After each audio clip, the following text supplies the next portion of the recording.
Radio Boss Hardbody, Kiotti, man. You know it's love whenever the family stops through. Literally, man, I've been following this prolific producer, artist, wife, mom, hell, mental health advocate.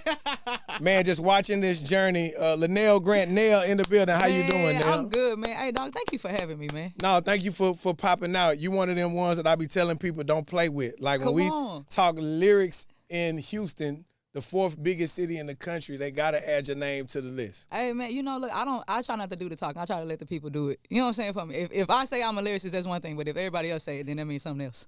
No, facts. You know, we be having like real conversations. My OG told me that if you have to say it, it's cool, but it just means more whenever people like go to bat for you. You understand what I'm saying? So like I'm gonna say, hey, I'm a Division I athlete. You know what I'm saying? I used to hoop. That let you know I was alright. Yeah. You know what I'm saying? I was just alright.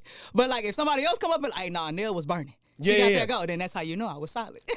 We was cooking. We was in the pot. For me, how does being married affect your creativity? Man, I could go so many different ways. The first thing I'll say is for me personally, it gives me space. So one of the biggest blessings about being married to Corey is I don't know what him and my daddy talked about whenever they did the passing of the torch, but come from day one, maybe day two. Day 1.5. It's a transitional period. From day two, Corey has always understood that, hey, I got to make space for her and her creativity. And that in itself is a blessing. It wasn't always on this. At first, it was on some, I'm spending $25,000 to go learn how to do something. You sure this not just a hobby? And so he's always, like, made space for me. So as you ask me, what is it like, you know, relationship and creativity? In that regard, man, it's A1. Like, if he got to take the kids to our parents, like, she needs some time up in the crib to just, you know what I'm saying, work. I need to send her somewhere to work. Like, he is always very attentive to where I'm at in the creative process. Now, my relationship with him has created babies. That's a different story. Yeah. Boy, shooting the whole club up. Yeah, man. That's a different story. It's crazy because they really do influence the material, man. Biggest song we got right now called Shake Loose. The bars clean, the beats mean, but I'm somebody mama, though. That's a creative line directly inspired by being somebody mama. Come on. But I'd be lying to you if I didn't say it don't impede on the hours and the process. Sometimes I got to do stuff in the middle of the night. Sometimes I might have, you know what I'm saying, weeks at a time where I feel like I ain't got nothing creative done. But then, boom, like I can hit a spurt. Man, God has really just given us grace and favor to do it as a family and just as a unit. I think today we see a lot of examples, and I want to be careful how I say this. You best to be careful. I want to be careful how I say this because I understand that when you're a nationally syndicated radio personality, some of the things that you say, based on the time that you say them, could go viral, right? Yeah. So what I want to say, we got a lot of... Come on. Hey, come on. You got me out here with you. So No. I got you. We have a lot of examples right now of toxic relationships turning into terroristic places for people to live.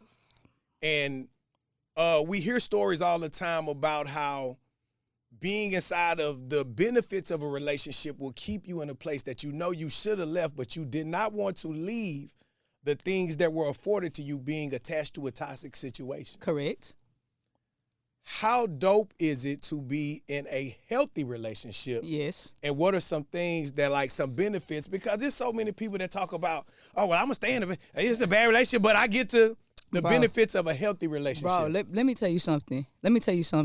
This is what keep me sane because I don't have the answer to your question. Come on. The only way that I have the answer to your question is that I have gotten a good grasp of what God has said biblically and what his intentions are biblically. Come on. That's the only, that's the rubric, if you will. Come on. Bro, Nell, apart from God, I got a whole lot of earthly wisdom for you. And you know what I'm saying? As a woman, this one, and if he ain't da-da-da-da, and if you don't da-da-da-da. But biblically, there are just some things. And so people ask me all the time, you know, Nell, how is it reconciling and all of the things in marriage? And the first thing out of my mouth is, well, I'm married. So my rules of engagement are different. Come on. You know, you out here single. Hey, yeah, you can move around. Yeah. You know what I'm saying? You can see some things you don't like and you can move around. But the word also talk about long suffering. and love is patient, Come on. and love is kind.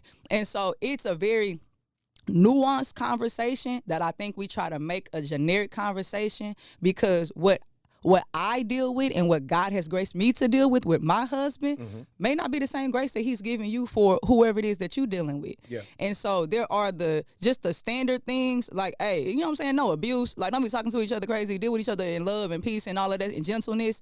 And then there are some for who you are and where you going. Man, I want to be make sure I'm respectful to my husband, but for the most part, I ain't just deal with no trash dudes. I almost said something else. That's crazy. I ain't deal with no trash. Hey, you okay? This is a safe space. You hear me? This is a safe space right now. No, that's real. I'm gonna say something else. I ain't never deal with no trash dudes, but they could not have walked with me where I'm at. Like, Corey was crafted for what we have been like commissioned to do. And like, I stand on that. So yeah, you could deal with whoever, but you better be asking God, hey, is this it? I always tell people, Mika and I this year will be together 24 years. Right? Dang. And so I always tell people, like, when it comes to relationships, and I'ma never tell nobody what to do in their relationship or whatever y'all believe is for y'all, but just when people be like, how do you do this and how did you get to this and this and that? I say, hey, it's funny you asked that. I have a rule book that I run my plays from, this playbook. And so most of the things that you run into in life, there's a play in here. Like, there's a play in here that will tell you, zigzag, pass the ball. You know what I'm saying? Bob weave. Yeah, so when you really start getting into that Bible, you know what I'm saying? And this is deeper than a religion, but it's like, I wanted to be successful at my relationship so bad that I was willing to be sure I had the tools to be successful. Some of us are in love with the idea of a relationship, but not the actual labor that it takes, because it's work that's attached to. And sometimes people don't like, you know, when you say marriage or relationships are hard work, because that's just where we at, especially in Western culture. We just a real finicky, you know, group of people, and we don't like to have to persevere through something too hard. If it don't line right up with like ease and flow, and we can't just do it like with whatever little gifts that we didn't, you know what I'm saying, got to be able to do it in, then it's like, oh, it's not for me. And because I was an athlete, because I have just endured some things, long suffered and seen the fruits, I know for a fact some of the best things come after work. Some of the best things come after you have had to toil the ground. Like, people will tell you, somebody might say, hey, like, okay, cool. You can come, you can have this harvest. I'm gonna do a season, and then whatever come up after that, you can have this harvest. And you might jump up and down. Oh, yeah, I'll take that. But the wiser person is, no. I want to come watch you do it. Give me the seeds so that not only will I take the harvest that you about to give me, I'll be able to go do it myself because I've done the work and I've seen it. And that's what good relationships are. That's what marriage is. It's consistently waking up and saying, no, I'm here to do the work. And I know sometimes that means I'm going to be crushed. That means sometimes something that I've been with me my whole entire life, my identity of XYZ, I got to let that go for ultimately what marriage is, which is the glorifying of God. Yeah. I think a lot of time, man, I just be telling people, hey, marriage is definitely 100%, but sometimes that could be 90 from me, 10 from you. Sometimes it could be 50, we can stay right 50. here the whole time. You know what I'm saying? Like, these are real conversations. Sometimes you only got, I got 8%. Listen, I need 92%, please. Man, you know what I'm saying? And because sometimes we make this stuff like real deep, right? And I just want to be very practical based off of what you just said. Man, we've been on go getting ready for this show. You know what I'm saying? And last night, like, we came in, Corey, he said what we had to do when we got in the house. We got to get the kids, baby. We got da-da-da-da. Man, I walked in the house and I said, I cannot. Yeah. And I went and I laid across the bed. Yeah. And that was my 100%. Yeah. that's what I had in that moment. It's not like that all of the time, but last night, that's what it was. Yeah. And he carried it. And marriage is literally giving what you got every time you got it. But when you don't, having somebody there to help carry it. Man, come on. Some of y'all gonna learn. The worst feeling in the world is when you build a project 90% and you walk away from it and somebody only got to come and put in 10% and reap the benefits of your blessing. Then you looking crazy like, well, why you didn't do that with me? Well, I was on the path to do that. That's where we was at. And you left me. And the crazy part is, The lottery hit today. You know what I'm saying? It's the worst thing in the world to Yeah. plant a seed and get mad and don't take and toil and pull the weeds and then when it blossom and bloom, somebody else benefit off the work you put in. Then you be mad, but it's like, Bro. sometimes you got to work. And I'm not telling you to stay in no toxic. That ain't what we saying. As a woman, I always try to give a disclaimer. I ain't talking about no abuse. You know what I'm saying? Physical, mental, emotional. I ain't talking about none of that. I'm talking about, for the most part, you standing there, two people standing there, they want to make it work, but they just cannot figure out how to get past their differencles. A lot of this stuff is superficial, and you just got to dig down and just figure it out. Come on. Women produce. Yeah. Super dope. Whenever I saw that at first, I thought that it was funny that some men would be offended by women produce, right? Yeah. You know? Yeah. Yeah. Yeah. But which is wild because, again, I'm a common sense type person, right? Yeah. How do you not want to share space with the energy that brought you into the world? You technically would not be born without a woman. So how do we find time to hate, discredit, decide to give lower pay, less recognition? That is mind-blowing to me. Like, listen, I love women. Like, I ain't trying to be funny, y'all. Let's tell y'all. Certain things in this world that a woman can do for a man. I'm just saying, how do you enjoy the benefits but be mad at the blessing or the accolades that come with? Yeah. You know what I'm saying? Yeah. Supporting. So to me, woman produce is a dope space. I hate that you even had to come up with, like, you know, let's build something that women can embrace. You shouldn't have had to do that. Just you know, just in a perfect world, it's just like, hey, we out here together. Hey, so look, because when I get asked this question, bruh, the crazy thing is, it wasn't birthed out of lack. It wasn't birthed out of a chip on the shoulder. It was birthed out of being loved wholly and unconditionally my entire life. So, bro, my parents, number one, shout out to my mom and daddy, Luke and Lola. Say, you know what I'm saying? When you come to the radio, you gotta say your mom and daddy. You better say their name now. Listen, you gotta say your mom and daddy name. Hey, mama, hey, daddy. But bro, my daddy, like, champion, like, that's the one that, like, roughed me up. You know what I'm saying? Yeah. Hey, get out there. You could do it. Whatever you decide to do, you could do it. Like, just an enormous amount of love from, like, the number one person, the number one guy in your life that you would want love from. Yeah. And then, like I said, you know what I'm saying, just always being around solid dudes. I've always felt championed by guys. Now, every once in a while, it's a little dude on the court, you know what I'm saying, he mad that I'm better than him. Or, you know what I'm saying, it's a little dude in the studio, he mad that I'm better than him. Every once in a while. Every once in a while. But I just have really lived a privileged life in the sense that it is out of abundance. Like, because I feel this way, I want to make sure other women know and feel this way. Yeah. You know, people are going to say whatever they want to say, or they don't deserve this, or that's neither here nor there. Like, I can't even really hear y'all like that. Yeah. Who I'm really focused on is women, and them understanding that it is our genetic makeup to produce. Like, it was cool, you know what I'm saying, as a producer to come up with it, be like, oh yeah, women produce. But man, when in 2018, when I had our son, I was like, oh no. Yeah. Women produce. Come on. And so, bro, whatever we touch, whatever you give us, man, like, we multiply. That's the way we were created. And so it really is like just a blanket statement to all women to be confident. Go forward. You were created to produce things in every sector that there is. The industry would be better if more women knew who they were before they got to the industry.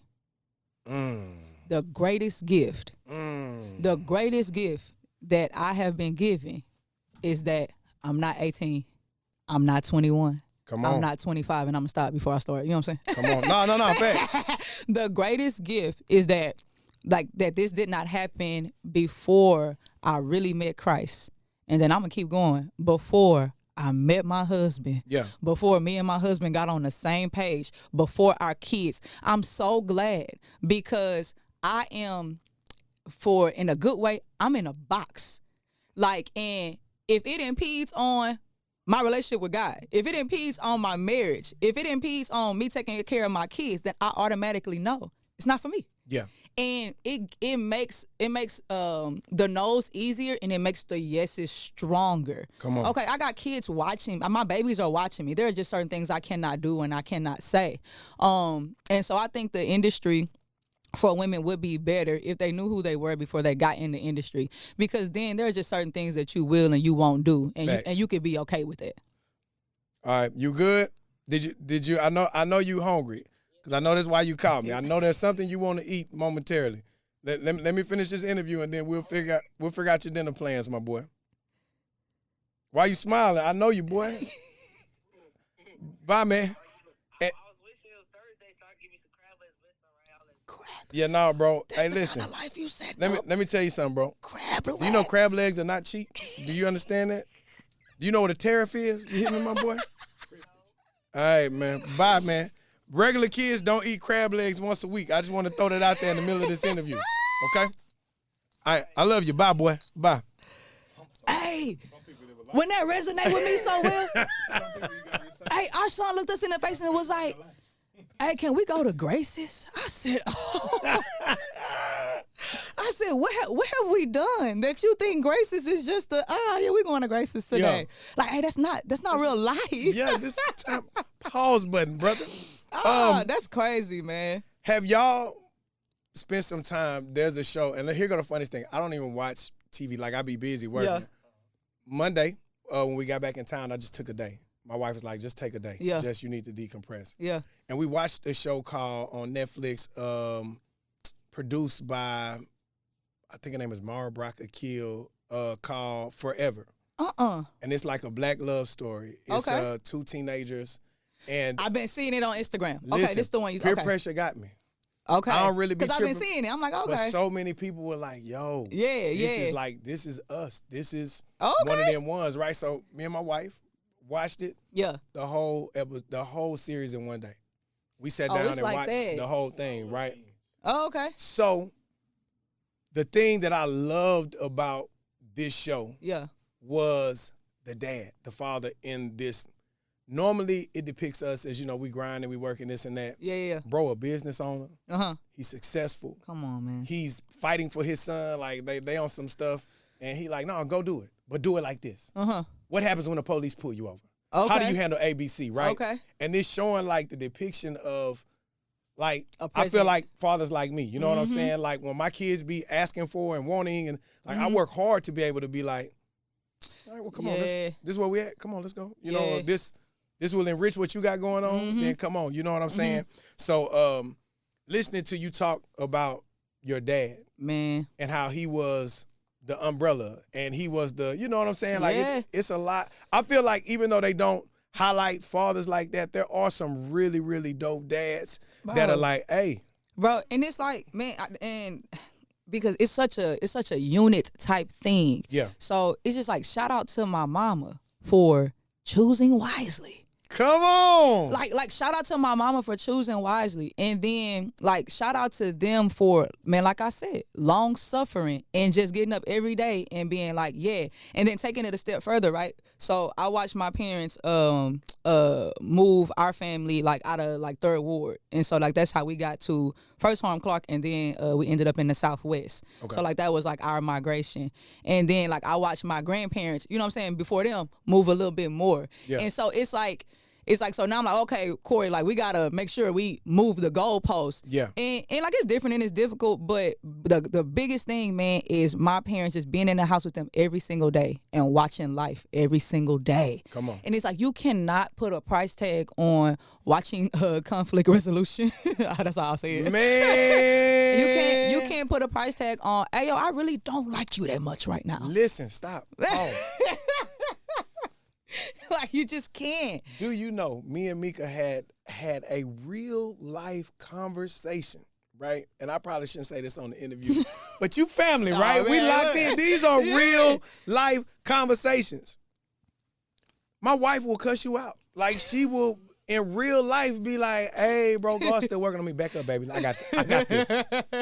And I was like, hey, like you tripping. Like, so we having a real conversation, right? And she said something that was funny to me, but it made me understand that every relationship, we're looking at it from different views and angles. She say, baby, what you think they going to say to our kids when they leave out this house? And for them not to be tough, we not abusing. We not UBs and H's. That ain't what we doing to our kids. We not abusing and name calling our kids. But to send them out there and not let them have some bumper Ill-equipped. wrap on them a little bit, you know. Ill-equipped. So when it get a little rough, they be like, you ain't saying, boy, my mama way crazier than you, my boy. You know what I'm saying?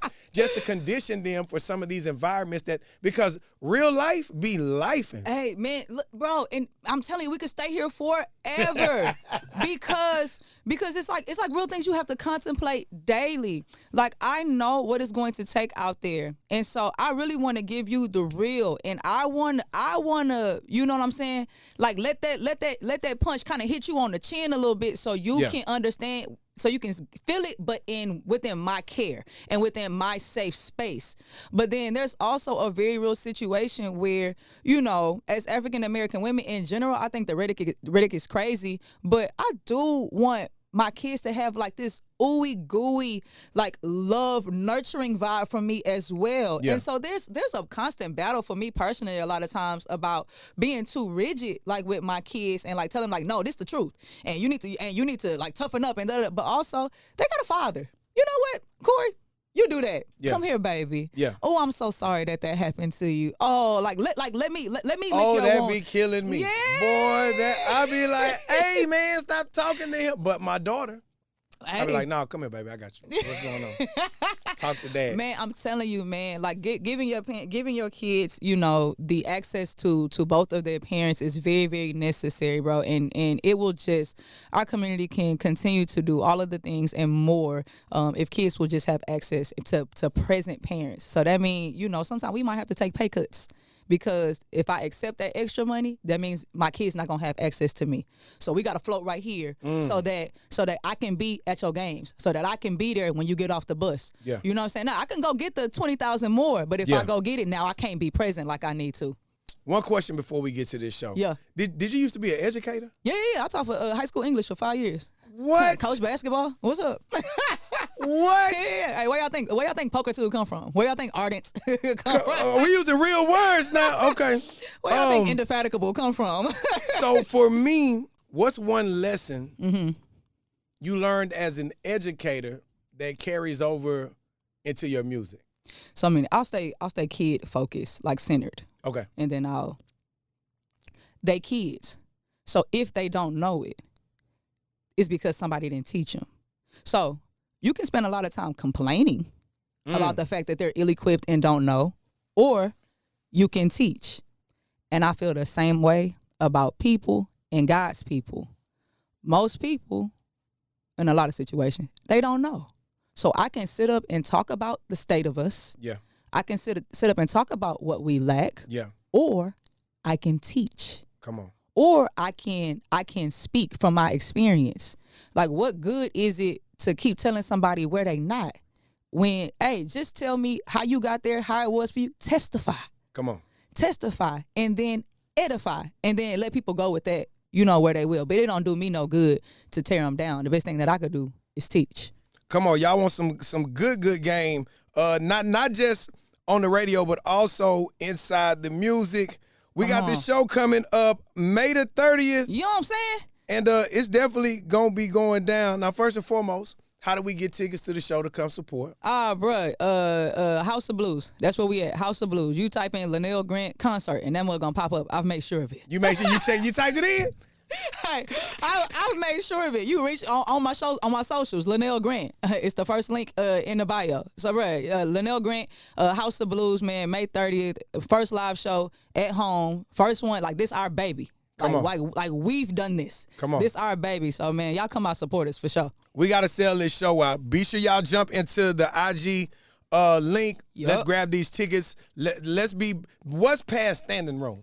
Let's be uncomfortable. Let's be deodorant smelling. Like, hey, bro, you up on me right now, big dog. Come on, man. Let's really pop out and support. Because I feel like, let me say this the right way. Yeah, come on. Because somebody going to take it. And you see, I keep setting this up before I say this. Man, come on.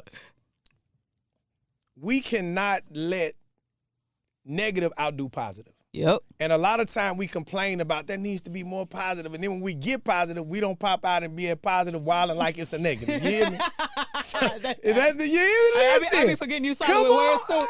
I be forgetting you solid with words too. Like, we be crying and complaining, but when the positives show up, we do not be. Come on, man. Or what they be doing, we don't pop out for the positive now, so let's be sure, May the 30th. Come on, House man. of Blues, link in the IG box. Give me your social media. No, LaNell Grant, just like my mom and daddy named me. You know what I'm saying? After I got married to Corey. LaNell Grant. Say, boy, Corey, we gonna count how many times she said Corey name in this interview. If you can, my man. Thank you to my man. Yes, I'm gonna make y'all mad. Come on, man. Got it. Look, a little production before you get out of here. Yeah. For you, whenever you're creating, Yeah. what comes to you first? Is it the beat? Is it the lyrics? Do you think of like the hook first, or do you like, yo, I got this message, and then what's the first thing that normally? Because for me, I'm a ride around in the car, and just vibe. I'm a viber, you know what I'm saying? Yeah. And I don't know why all the ideas come in the car for me. Like literally, like you could be. If I get on 610 and we pass the Galleria and I look where they spend the money, the thoughts just kick in. I be like, I wanna let me come up with something that'll get me inside the gallo. You know what I'm saying? So that's my creative process. What does it look like for you? Man, it can go any way. Okay.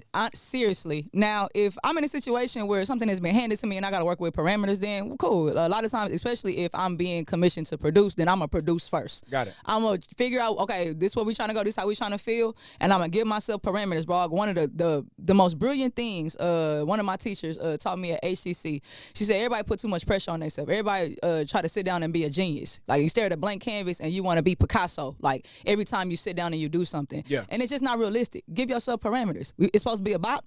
Is it supposed to be reflective? Is it supposed to, what's the tempo? Like, give yourself parameters. And then once you've reached those parameters, cool, it's done. Got it. And so for me, like, as a producer, I done had a bazillion beats on my hard drive. You know what I'm saying? I didn't shot through 2 albums with just beats off the hard drive. You feel me? Come on.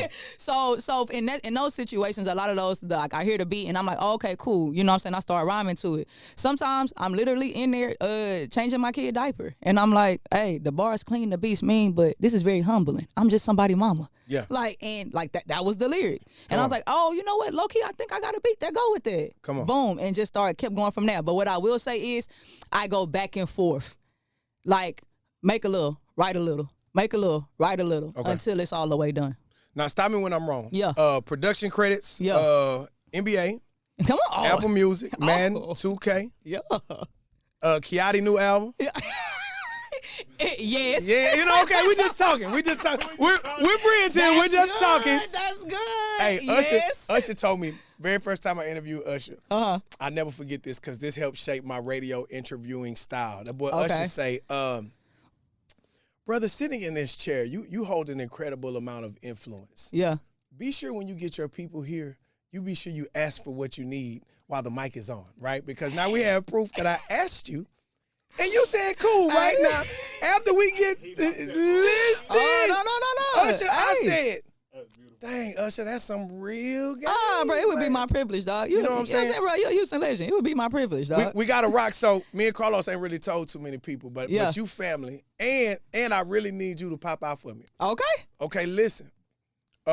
I don't know how old you are. You look like you about 22, exactly. 23, I keep on right? food. I keep on food. They don't It's know. a whole lot of water drinking over here. Yes. Man, God put something on my heart. So you know the way my lawyer and my legal team is set up, we have this concept we're about to roll out called Inside the Culture. Okay. So when you think of Inside the Culture, I want you to think of a 2025 Rap City The Basement. Okay. Where we sit down and we conversate, and then we get into the booth and we have jovial conversations over wild and crazy kicks and snares. Okay. So I want you to be one of the first people to come into the booth with us. You know what I'm saying? Bruh. So we working out. Now listen, you got to produce the beat too. Now we got to be sure that this is a now full. I gotta play both sides of the ball. Yeah, you gotta listen when the beat drop. So the other thing we're doing different is I'm not doing DJs. Okay. I feel like a lot of the people that we gonna. Hey man, who beat us this week? This is such so you trying to put people on. Yeah, we're finna use this as a real, like, this the music industry. So I'm just gonna use my platform, and when some of these bigger rappers come through, my Kevin Gates, my whoever, hey, here's your beat. Get ready, vibe, ride. That's live. So when they come, because if you think about it, to me, Rap City was the first podcast. Man. Bro really sat down and we're gonna talk about life and what's going on. Then he was like, And let's go get in this booth. And then we're gonna go do our thing. And I was a hater. I ain't gonna lie. I used to love watching Big Tigger whoop confused days. Boys would be like, where am I at? Big Tigger jump in. Yo, it's T to the IGE. I'm like, yo, I didn't know he had it like that. Yeah, he just playing. So I'm like, man, God, you know, we done 106 in Park. We done Source Magazine. You know, we freestyle. I said, God, this might be, are you telling me? Yeah. And so we whoop. Hey, what up, H-Town? This your girl, Nell. You know what I'm saying? That album is out right now. My name is Nell. Go listen to it. You feel me?